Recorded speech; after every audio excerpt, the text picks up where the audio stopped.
kanina. Ang sakit po. Namamanyak yun sa'yo pag nagugurot. Pakita ka ng pakita ng sing-sing kagabi. Naakit yung mga kasal niya. Sabi nga sa kanya, Saudi boy daw. Saudi boy daw siya. Hmm? Nag-Saudi ba yan? Hindi, nagtrabaho sa Inchik. Sa insect tapos. Yung mga alahas na insect. Pinamana sa kanya. Ano sa kanya. Oo. Galing nga eh. Di ba? Baka mabait siya. Hindi matagal na daw.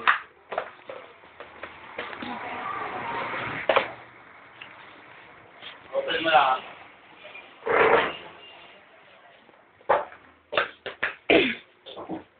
Kasi ano, matagal na siya eh.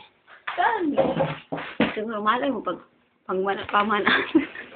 Pumanaan nga isang pares ng sapatos. Hindi ka Diba? mo. Akala ko Saudi. Nag-ibang bansa siya. Hindi pala. Binigyan siya ng pera. Ha? Magkano? Ayan po si Ben na nag-aayos na ng report. Hindi yata. Ewan. Saan ba negosyo niya ngayon? Daan! May grocery siya. Saan? Taas. Alam nga ni Helen yan eh. Basta may ano yan eh. Parang ano na. Mapera na. Kaya lang. Kuripo. Oo. Ayan. Kahit ganyan siya, may pera yan. Kala mo walang Pero ang kuripot naman yan. na pera. May computer. May computer na. Ano yung computer niya gano'n? O, type niya si Raymond. Yung, Kaya pala. sabi niya, saan yung Monday nakuha yung, na-recruit yung bago dyan? Sabi ko, tanong mo kay Millie Pinto niya yan. Sa lugar na. Sabi niya, ano, gwapo daw. Sabi Kaya niya, ng bata pa. hindi, kahit naman bata pinapatulan naman yun ng bading. Yung titi daw niya, maliit. Sino siya? Sobrang taba. Oh?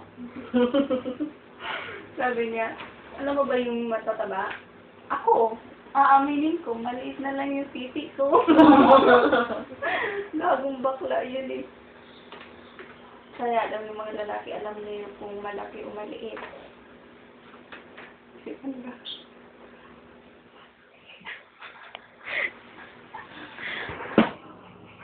Wala na ganun. Dako-dako talaga yun eh. Siyempre, matangkad eh. Tapos may kapalit siyang tomboy. Hmm? May gusto kay Helen. Talaga?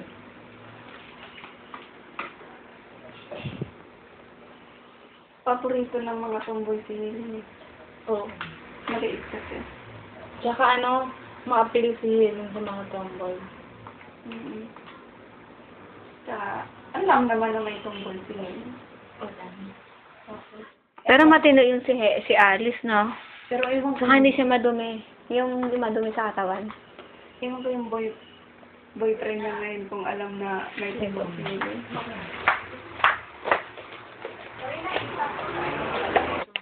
Hindi mukhang seryoso na si Helen dyan. Kasi, since